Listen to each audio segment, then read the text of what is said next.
We developed the solar kiosk from scratch because when I realized the power issue, I had to develop a device that could solve that problem. And the reason why we built a kiosk was because also the community we're serving don't have power at home, but they have phones. But if they can't charge their phone the way they want, they cannot use it the way they want. Welcome to Clicks and Bricks Podcast. We talk about the entrepreneur mindset. If you get one shot at this, what kind of shot are you going to take? If we forget who we are, they're going to forget who you are. And you've got an adversity story that's out of this world. Everything from that Main Street brick and mortar to that billion-dollar manufacturer. Henri, thank you for joining us today. I'm super excited to talk to you about your current company and your project and what you guys are doing. But before we jump into the details of where you're currently at, can you tell the audience a little bit about yourself, who you are, and a little bit about your background?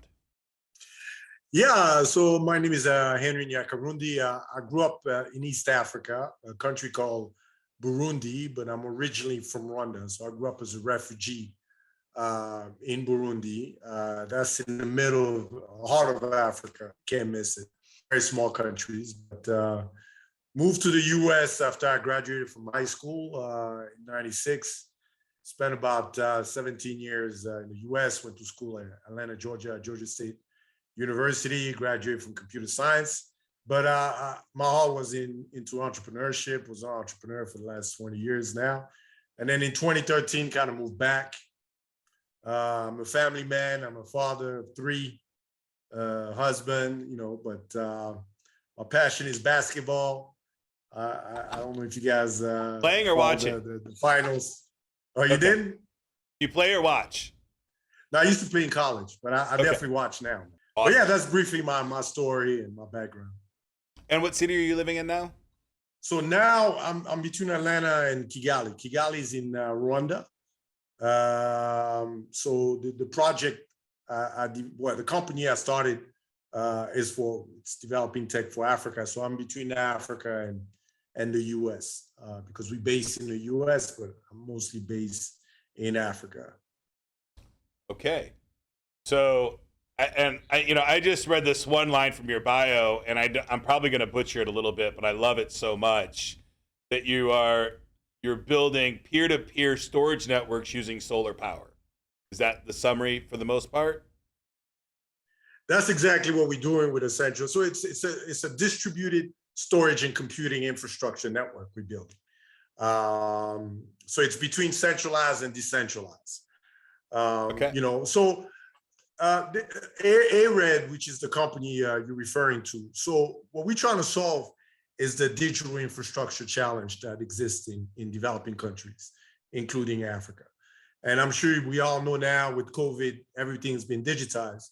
So we're looking for a low-cost way, very, more affordable, more eco-friendly way to solve the storage and computing infrastructure. So we put solar and peer-to-peer infrastructure as one.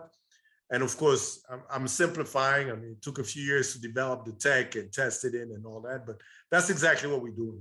We've distributed the whole infrastructure that communicated as a cluster, that can combine as a cluster and share the resources of that infrastructure.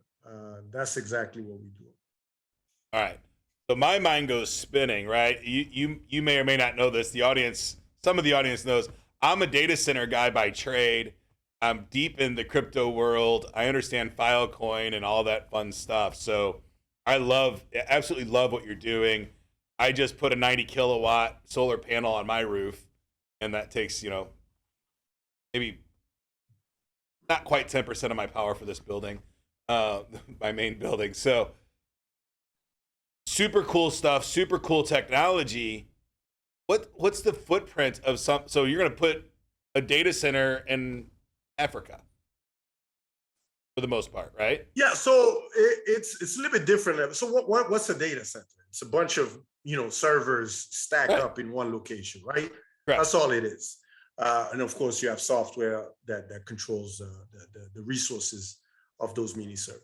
So imagine, right? Just imagine in restaurants, in hotels, in high traffic areas, we have Wi-Fi hotspot, which is a bunch of routers that have Wi-Fi capability. So we took that to a next level. Instead of just putting basic routers, we're putting mini servers with Wi-Fi capabilities in high traffic areas. So we can do multiple things on that mini server. The first thing we do, we can store content, video content, like caching, and then distribute it via Wi-Fi. But what you can do now with software is you can distribute an application. Let's say you have a 100,000 mini server in different locations. Now with the internet, you can have all those mini server, even though they're not in the same physical location. With software, you can use the same resources, the storage. Let's say the mini server has 1 terabyte, 16 gigabytes of processing power, and you have 100,000 of them. Now with software, you can combine all those storage as one, just like a traditional data center. And the biggest challenge with data center is what? It's energy, consumes a lot of energy. It's cooling system, it requires a lot of cooling system to do that. But when you distribute or decentralize that infrastructure, you don't have the same limitation than a centralized one. So now you can provide resources to companies at a much lower cost.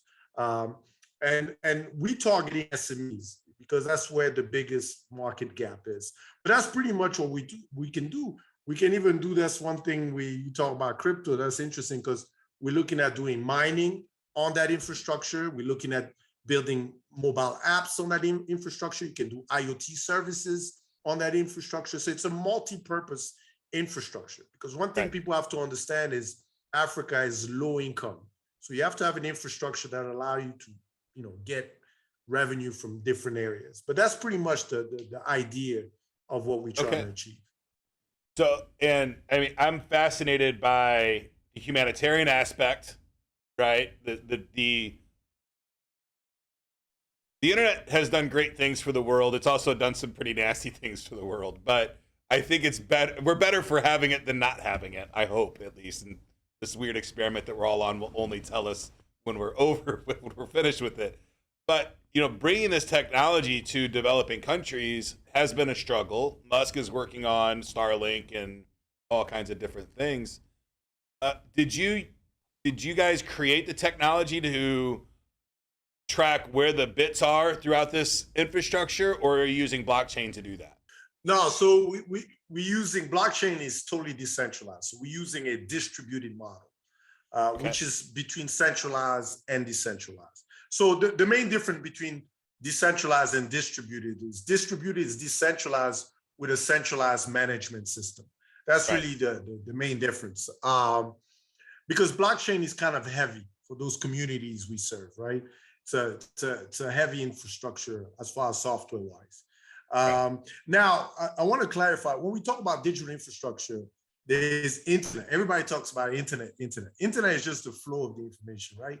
But you need to store. You need to have computing power for some of those applications. And what's happening now is in Africa, for example, less than 1% of the data center that are built across the world are built in Africa.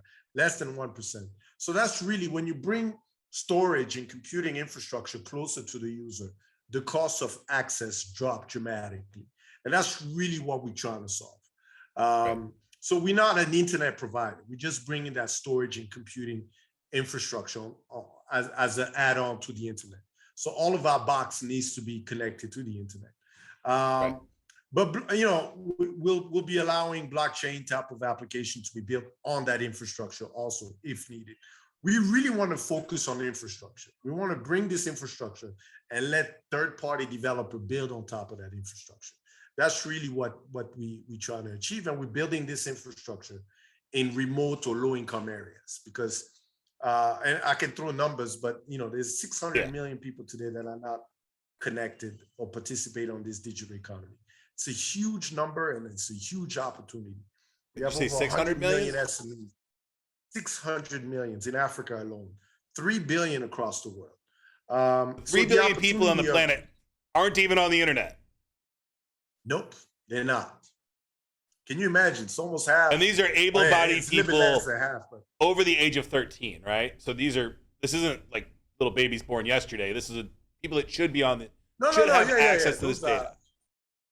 Yeah. Those are young adults that are not participating in this digital economy. They don't even have access to internet. We're never seen or participating in this digital economy. So the problem is massive, and the way we're doing things is just not working, because we're doing things like traditional data centers are not catering to those communities or people. No. They're catering to big businesses, Well, they corporations, can't. and all. It's too expensive.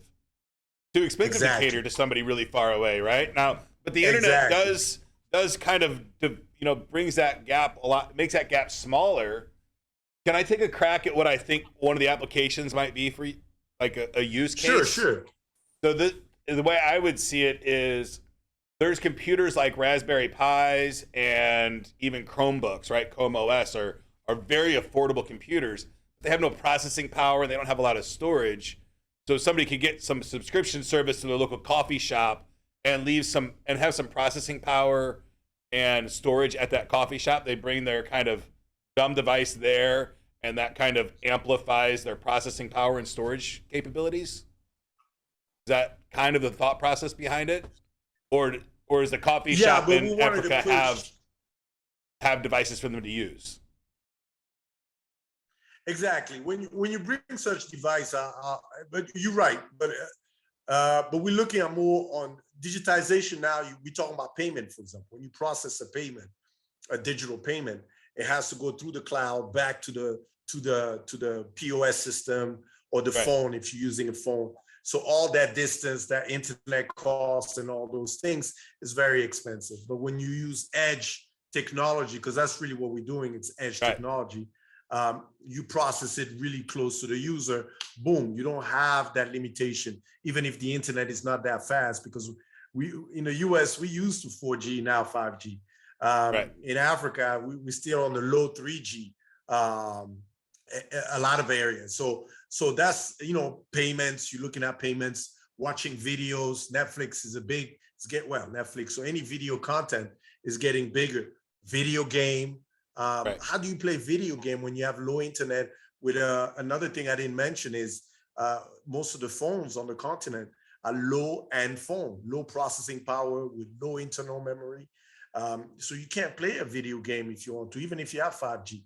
So edge technology will be able to solve a lot of stuff. So, but yeah, I mean, there's a lot of different applications that can be played. I truly believe edge as a tech solution will be able to really solve a lot of that problematic that traditional data centers are not able to. Absolutely. Getting the relevant content closer to the end user in low income communities. I mean, we have them in America, but Africa is, in a much different case scenario than we are here, even in our most impoverished cities. So I think it's a big hill to climb, right? That you're on. It is.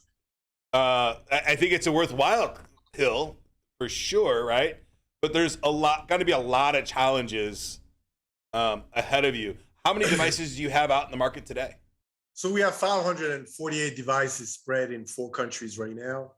But going back to what you were saying, man, the obstacles. I mean, I started this project 2013 as a research lab project. And I was curious, and 2013 is not what technology. How technology evolved dramatically.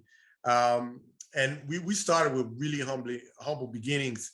We're just focusing on content. How can we store content and distribute it via Wi-Fi? That was the initial idea for this technology. But you're right. I mean, you're dealing with different type of connectivity, funding, because so we don't develop the hardware. We did develop the solar kiosk.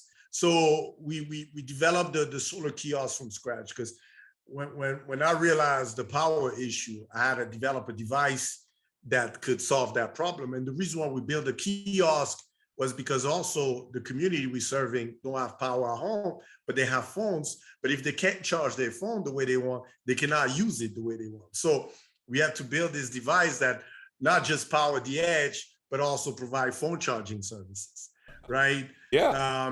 So that was the first hurdle that we had to come up with.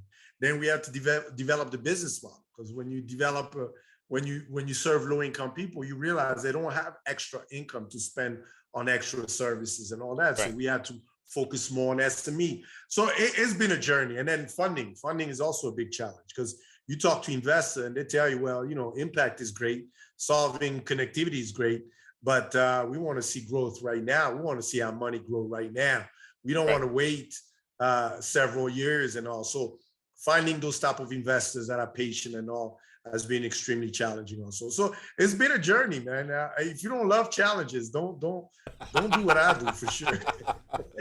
So let me just think this through really quick. You went and got you did startup investors for this, or are you a grant writer? No. I funded myself. I had sold my previous business, so I funded the first 2 years. I funded myself. Then we were lucky. We won over 10 international competition. Then Microsoft gave us a grant, and we had a German government gave us a grant. So yeah, it was grants. It was my funding, then grants. Then now we're looking for investors now. Without those grants, I wouldn't be talking to you, for sure, because it costs us, just on the hardware, on the kiosk development, was over $1 million just on development alone. Software, another $500,000, and it keeps being updated and all those things. And we have to build the software from scratch also. That's another challenge, because there was no software we can use. So we have to build everything from the operating system, but to lower the cost, we use a lot of open source system to be integrated on the system, but yeah. And even though, thank God, I'm technical, CTO is technical also, but still, with all that, we couldn't find the skill sets we needed, because I'm not an embedded system guy.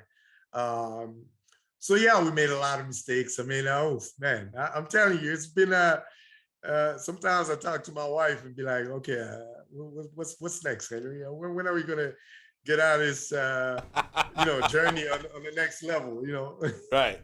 So no, it's but me, I love solving problems. That's really what I'm passionate about. Right. I love solving problems. You have just over 500 devices out in the wild today.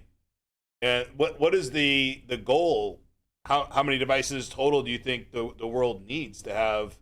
So we estimate in Africa alone, it'll be around 500,000 to 1 million devices on the whole continent. I mean, we're trying to target at least 10 countries in the next 5 to 10 years, have at least 500,000 devices by then. What we had to do in 2019 with COVID kind of really accelerated digitization around the world, and Africa, no difference in the educational system. So we have to rebuild our OS from scratch to allow more different type of application to be built on top of the infrastructure. And now we're working with a new partner to develop a new type of mini server with a GPU module instead of a CPU. So those are the two key development we've been working on before we can really scale up the business. But yeah, I mean, those are the type of numbers. We believe that 500,000 to 1 million will be definitely an easy number. I mean, we're talking about 54 countries with 1.3 billion that'll be 2.1 billion in the next 20 years, and half of, a little bit over half of those people not connected, not participating on this digital economy. So the demand and the need is massive. Yes, absolutely. So the solar kiosk is out in the community. Who pays for that? Is it the community paying pennies to get their phone charged, or is that the local government? Like, who is your client? Exactly. No, so that's a good question. So, man, it took us about 2 years to build a business model that made sense. No, so we provide the mini server free of charge, and we charge on the resources the mini server provide. So we are a B2B company. So we work with local partners or resellers on the ground that help us implement this infrastructure. But if they need the infrastructure to be built in remote areas where there's no electricity, they have to buy the kiosk upfront. But we don't make any money on the kiosk itself. We buy it at cost. We sell it at cost.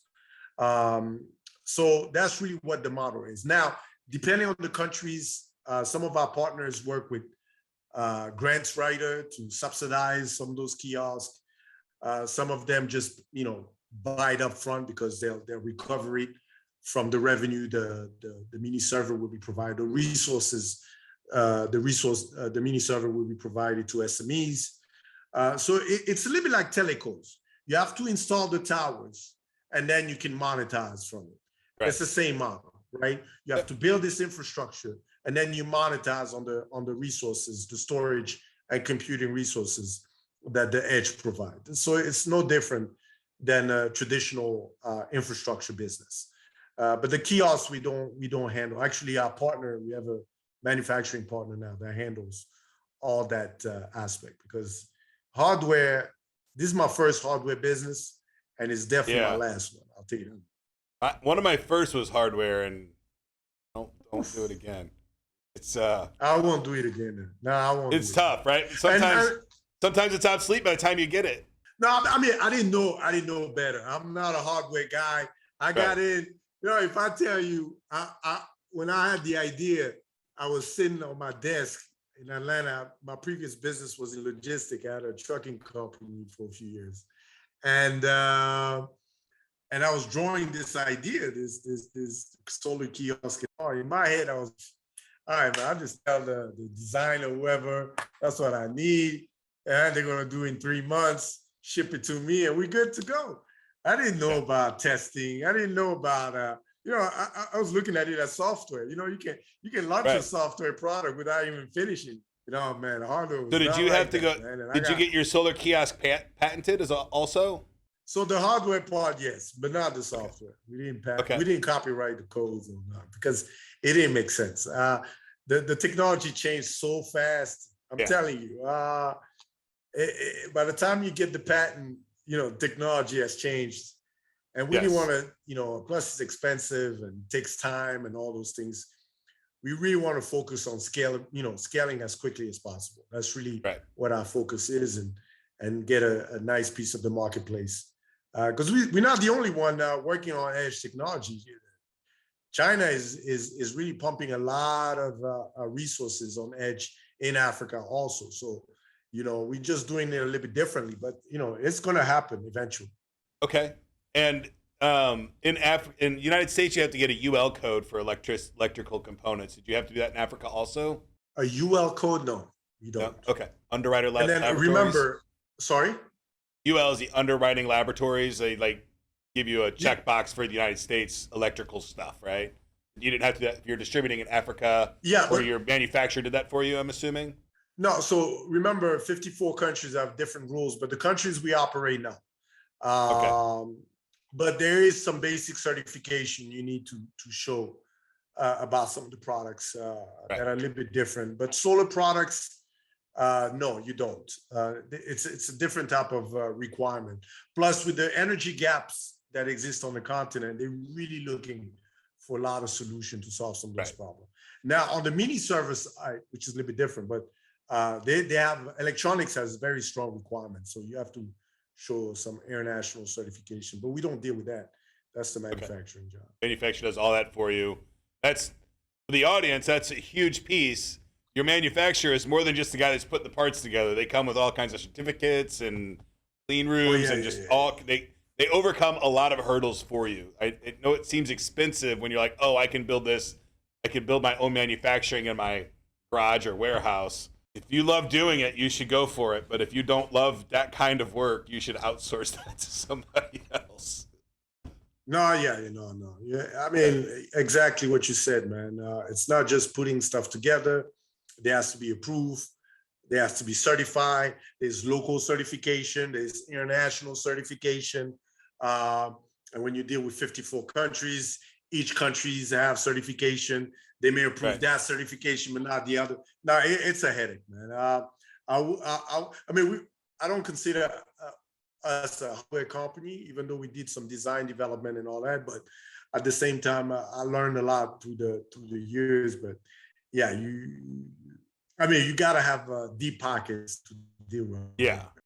Congratulations on everything you've accomplished so far. That is outstanding. And the goal to bring, to take this digital divide and crush it is, I think, a huge goal to have and a worthy cause. And you were a refugee growing up, right? You were. Yeah.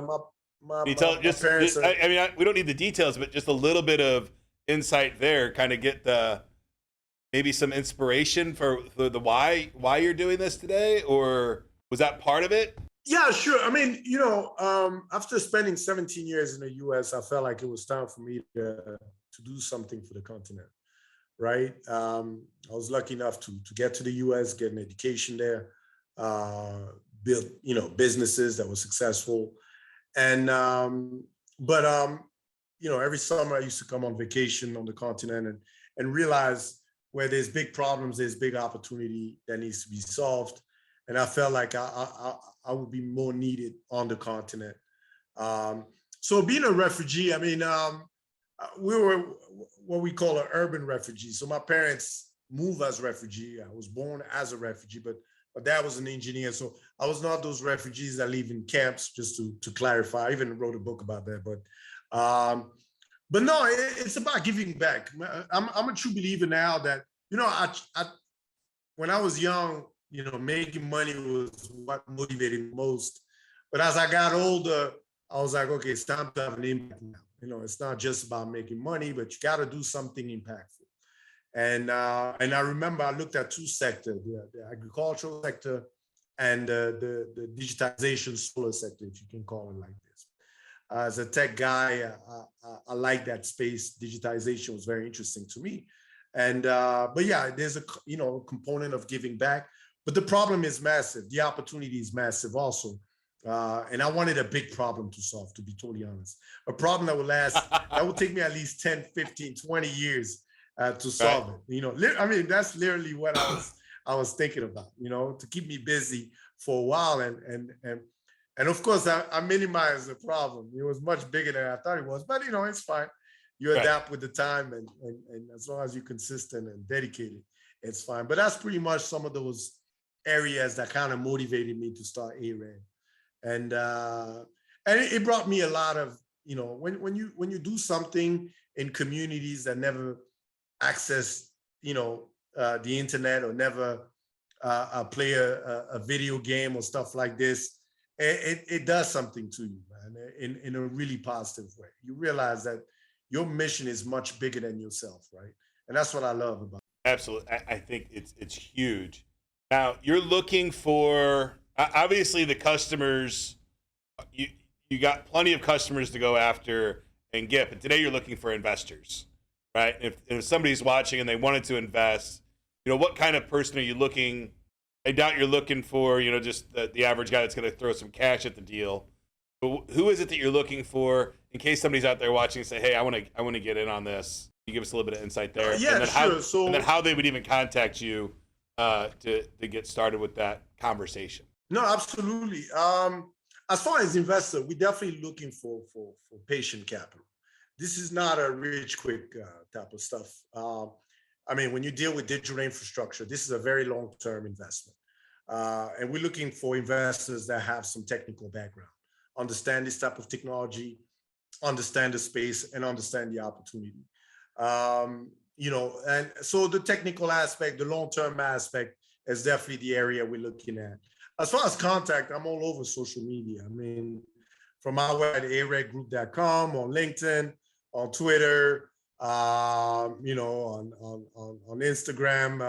But LinkedIn is my favorite, or my website. They can, the company website or my personal website.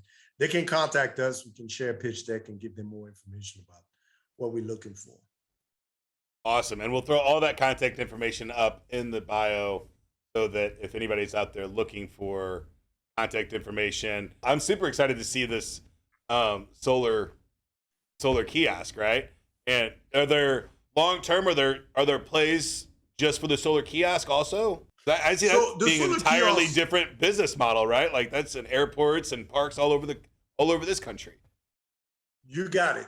So the solar kiosk was just the first product we used the edge on, right? But we're planning to use the edge on other type of infrastructure. There's third-party kiosks. You can put it in malls, in restaurants, in hotels, in buses. We're about to launch a beta test for buses, where our edge will be used for content, for CDN, content distribution network, video games, and stuff like that. So there's a lot more opportunities that we haven't even tapped yet. I mean, the biggest challenge really was the software, you can call operating system software, that we had to rebuild and so on and so forth. But we haven't even scratched the surface, man. We right now we're about to add a new country, do a testing over there. So we're trying to develop more partnership with telecos now, because telecoms are looking for edge technology to expand their initial network also. And so that's going to be a big part of our business moving forward. So yeah, there's a lot of opportunity we haven't scrapped on, but really we wanted to make sure we had a robust technology first before we start scaling and all those things. But you nailed it. I mean, scaling. I mean, using this technology in different type of infrastructure areas is really what the key. I don't hear this phrase too often about technology, but it's beautiful what you're doing. I think it's really, really cool. It's a lot of fun and exciting, and has the potential to change the world. So anytime you can do that, it's got to feel really, really good. It does, and that's also part of the motivation. I mean, when you tap into something innovative, even though you're going through challenge, like any business, you have challenges every day, every week, every month, but you have to keep your mind into the future, right? You got to see the potential. You got to see the opportunity in the long run, or you're going to just sink in. And that's really what, motivate me every day is the potential of this tech. What can it do? Not just on the impact side, but I truly believe peer-to-peer decentralized infrastructure as a whole, not just in edge, but in electricity, in water, in all that. Decentralization is the future. I don't believe in centralization. And I see the problem in centralized infrastructure. It's a huge problem, cost-wise, maintenance-wise, and all this stuff.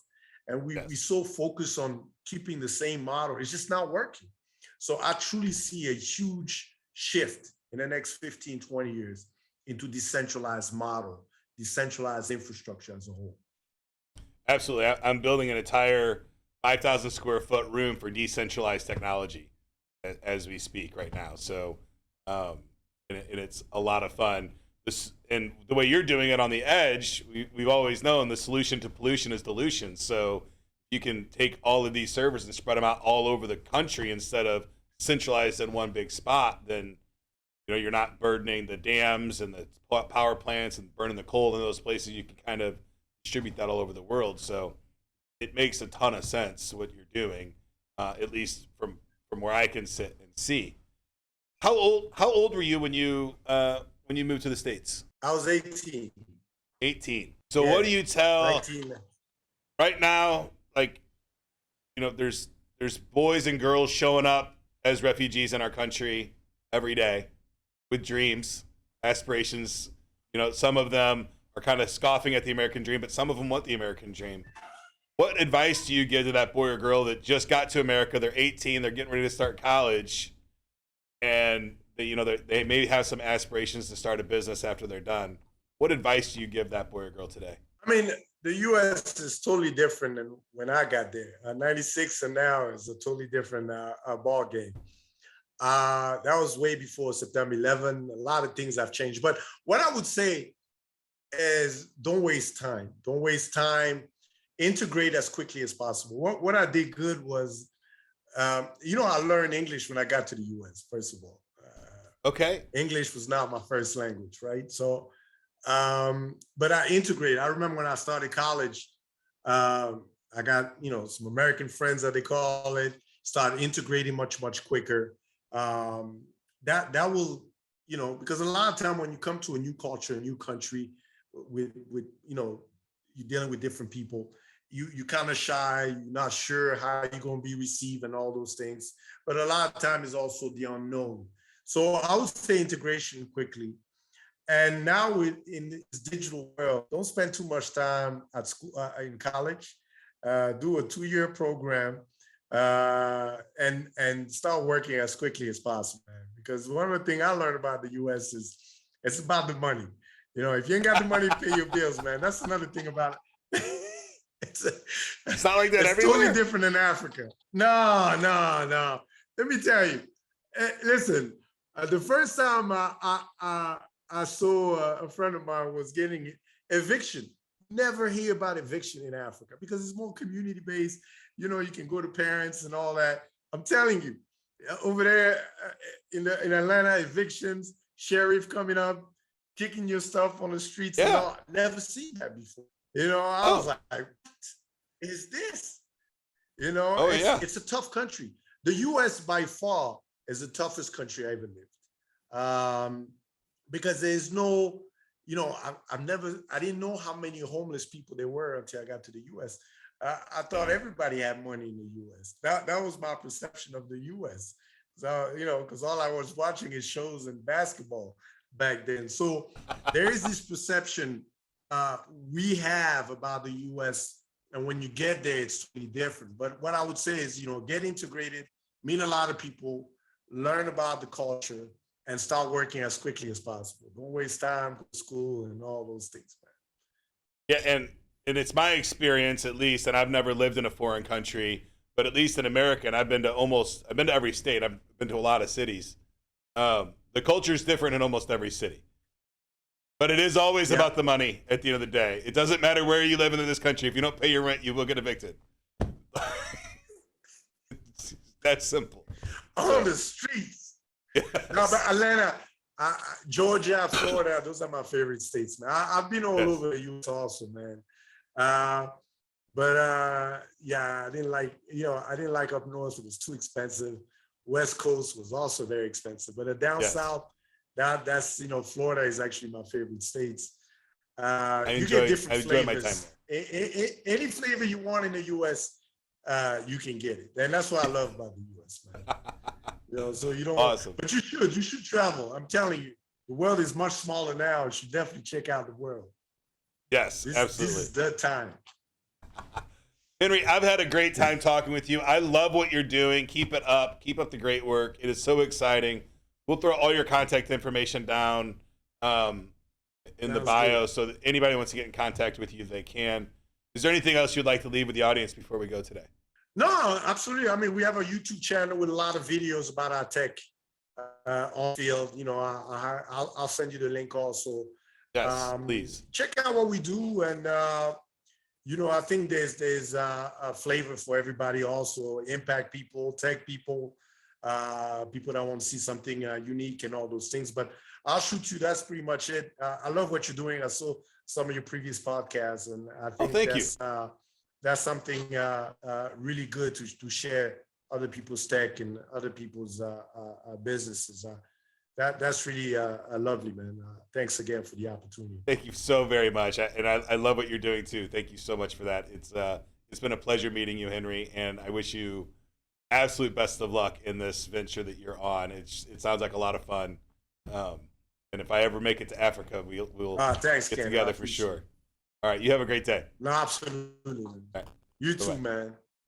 Thanks. That's it for today's show, folks. If you'd like to join my text line community, the number is 314-370-2871. All you have to do to join that text line is send me any question about business or technology. I'll do all the research, and I'll give you an absolutely free, totally unbiased answer.